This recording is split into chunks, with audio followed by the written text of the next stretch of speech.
Exam में सबसे ज़्यादा जिसके बारे में डिस्कशन होता है, ग्रॉस डोमेस्टिक प्रोडक्ट। अब जीडीपी एक्चुअली है क्या? मान के चलिए कोई एक देश है, वो खर्च किस हिसाब से करेगा, उसकी इनकम के हिसाब से करेगा। अगर हम एक घर की बात करें तो घर में जनरली होता है कि अगर फादर 50,000 कमा के लाते हैं तो खर्च भारत का खर्चा सॉरी घर का खर्चा 50,000 के हिसाब से होगा, ना कि 60,000 के हिसाब से। घर को देखना पड़ेगा कि हमारी इनकम कितनी है और इस हिसाब से हमारा आउट गोइंग होगा। वैसे ही जब हम देश चलाने की बात करते हैं तब हमें देश की इनकम देखनी पड़ती है कि हमारे देश में देश के अंदर हम हमारी मेहनत से कितना हम प्रोड्यूस कर पाते हैं।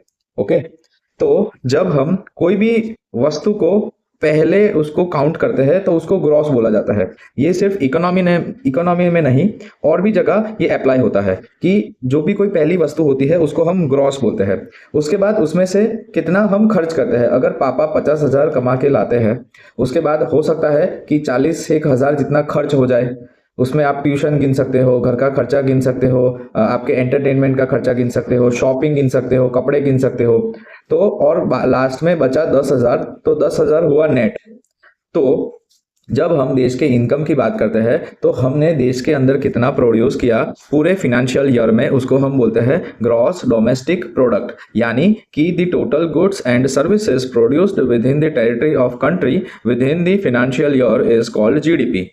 अब बात यह है कि यहाँ पे थोड़ा समझते हैं इकोनॉमी में जो प्रोडक्शन होता है या फिर जितना भी हमारे पास हम जितना भी प्रोड्यूस करते हैं उसको हम कैसे देखते हैं। सबसे पहले देश के अंदर जितना भी हम प्रोड्यूस करते हैं उसको हम डोमेस्टिक बोलते हैं। तो ये होगा gross domestic produce, that is GDP. उसमें से अगर हम माइनस एक्सपेंडिचर करेंगे तो मुझे मिलेगा नेट डोमेस्टिक प्रोडक्ट। उसके बाद अगर हम जो देश के अंदर जितना हमारा प्रोडक्शन चल रहा है वो तो है ही है, पर प्लस बाहर की कंट्री से, ओके, फॉरेन कंट्री से हमने कितना पैसा आ रहा है। यानी अगर कोई बच्चा फॉरेन रहता है तो वो अपने मदर फादर को इंडिया में पैसे भेजेगा, तो ये सारा ट्रांजैक्शन को मिला के हम उसको बोलते हैं नेशनल। तो यहाँ पे होगा ग्रॉस नेशनल प्रोडक्ट। ओके, अब इसमें से अगर मैं एक्सपेंडिचर माइनस कर दूं तो यहाँ पे बनेगा नेट नेशनल प्रोडक्ट, और ये वो इनकम है जो लास्ट में हमारे काम में आएगी। ओके, तो इसलिए इसको बोला जाता है नेशनल इनकम। अब मतलब कि इंडिया के पास इतना पैसा है।